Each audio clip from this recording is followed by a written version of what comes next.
Hello दोस्तों, मैं हूं धीरज गोस्वामी और स्वागत है आपका ओशो की कहानियों में। ये हमारा दूसरा एपिसोड है। बात बहुत पुरानी है। एक बार एक राजा के दरबार में एक आदमी आया। वह अपने बेटे को साथ लाया था। उसने बेटे को बड़े ढंग से बड़ा किया था, बड़े संस्कारों में ढाला था, बड़ा पढ़ाया लिखा था। सदा से उसकी यही आकांक्षा थी कि उसका एक बेटा कम से कम राजा के दरबार का हिस्सा हो जाए। उसने उसके लिए बड़ी मेहनत से उसे तैयार किया था। उसे बड़ा भरोसा था क्योंकि उसने सभी परीक्षाएं भी उत्तीर्ण कर ली थी और जहां जहां उसे पढ़ने लिखने भेजा था, गुरुओं ने बड़े प्रमाण पत्र दिए थे और उसकी बड़ी प्रशंसा की थी। वह बड़ा बुद्धिमान युवक था, सुंदर था, दरबार के योग्य था। आशा थी बाप को कि कभी वह बड़ा वजीर भी हो जाएगा। राजा से आकर उसने कहा कि मेरे 5 बेटों में यह सबसे बड़ा, ज्यादा सुंदर, सबसे ज्यादा स्वस्थ, सबसे ज्यादा बुद्धिमान है। ये आपके दरबार में शोभा पा सकता है। आप इसे एक मौका दें और जो भी जाना जा सकता है, इसने जान लिया है। राजा ने सिर भी ऊपर न उठाया और कहा, 1 साल बाद लाओ।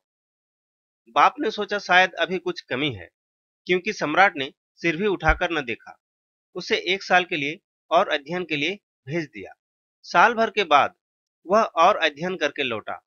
अब अध्ययन को भी कुछ न बचा।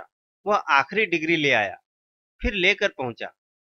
राजा ने उसकी तरफ देखा, लेकिन कहा, ठीक है, लेकिन उसकी क्या विशेषता है? किस लिए तुम चाहते हो कि यह दरबार में रहे? तो उसके बाप ने कहा, इसे मैंने सूफियों के सत्संग में बड़ा किया है। सूफी मत के संबंध में जितना बड़ा अब यह जानकार है, दूसरा खोजना मुश्किल है। यह आपका सूफी सलाहकार होगा। रहस्य धर्म को जानने वाला कोई दरबार में होना चाहिए, नहीं तो दरबार की शोभा नहीं है। सब है आपके दरबार में, बड़े कवि हैं, बड़े पंडित हैं, बड़े भाषावादी हैं, लेकिन कोई सूफी नहीं। राजा ने कहा, ठीक है, 1 साल बाद लाओ। 1 साल बाद फिर लेकर उपस्थित हुआ। अब तो बाप भी थोड़ा डरने लगा कि यह तो हर बार 1 साल 1 साल। राजा ने कहा कि ऐसा करो, तुम्हारी निष्ठा है, तुम सतत पीछे लगे हो, इसलिए मुझे भी लगता है कुछ करना जरूरी है। तुम हार नहीं गए हो, हताश नहीं हो गए हो। अब ऐसा करो, इस युवक को तुम जाओ और किसी सूफी को अपना गुरु मान लो और किसी सूफी को खोज लो जो तुम्हें शिष्य मानने को तैयार हो।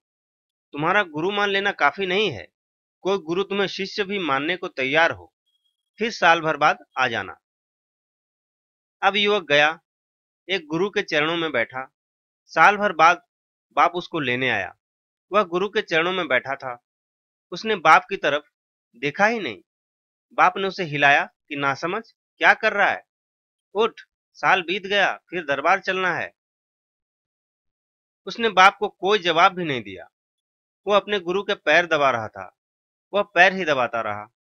बाप ने कहा, व्यर्थ गया, काम से गया, निकम्मा सिद्ध हो गया। इसलिए हमने तुझे पहले किसी सूफी फकीर के पास नहीं भेजा था, हम सूफी पंडितों के पास भेजते रहे। यह राजा ने कहा कि झंझट बता दी कि कोई गुरु जो तुझे शिष्य की तरह स्वीकार करे। तू सुनता क्यों नहीं? तू पागल हो गया है कि बहरा हो गया है? मगर वह युवक चुप ही रहा। साल बीत गया। बाप दुखी होकर घर को लौटे। राजा ने पूछवाया कि लड़का आया क्यों नहीं? बाप ने कहा कि सब व्यर्थ हो गया, निकम्मा साबित हो गया। क्षमा करें, मेरी भूल थी। मैंने पत्थर को हीरा समझा। लेकिन राजा ने अपने वजीरों से कहा कि तैयारी की जाए, उस आश्रम में जाना पड़ेगा। राजा खुद आया, द्वार पर खड़ा हुआ। गुरु लड़के को हाथ से पकड़कर दरवाजे पर लाया और राजा से उसने कहा कि अब तुम्हारे यह योग्य है, क्योंकि पहले तो यह तुम्हारे पास जाता था, अब तुम इसके पास आए हो। बाप की दृष्टि में यह निकम्मा हो गया, किसी काम का न रहा, लेकिन अब यह परमात्मा की दुनिया में काम का हो गया है। अगर यह राजी हो और तुम ले जा सको तो तुम्हारा दरबार शोभायमान होगा, यह तुम्हारे दरबार की ज्योति हो जाएगा। कहते हैं राजा ने बहुत हाथ पैर जोड़े, लेकिन वह युवक जाने को तैयार न हुआ। उस युवक ने कहा कि अब इन चरणों को छोड़कर कहीं जाना नहीं है, मुझे मेरा दरबार मिल गया। तो मित्रों, आपको ये कहानी कैसी लगी हमें कमेंट करके जरूर बताएं और अगर पसंद आया हो तो लाइक, शेयर और सब्सक्राइब करना न भूलें। धन्यवाद। आज इतना ही।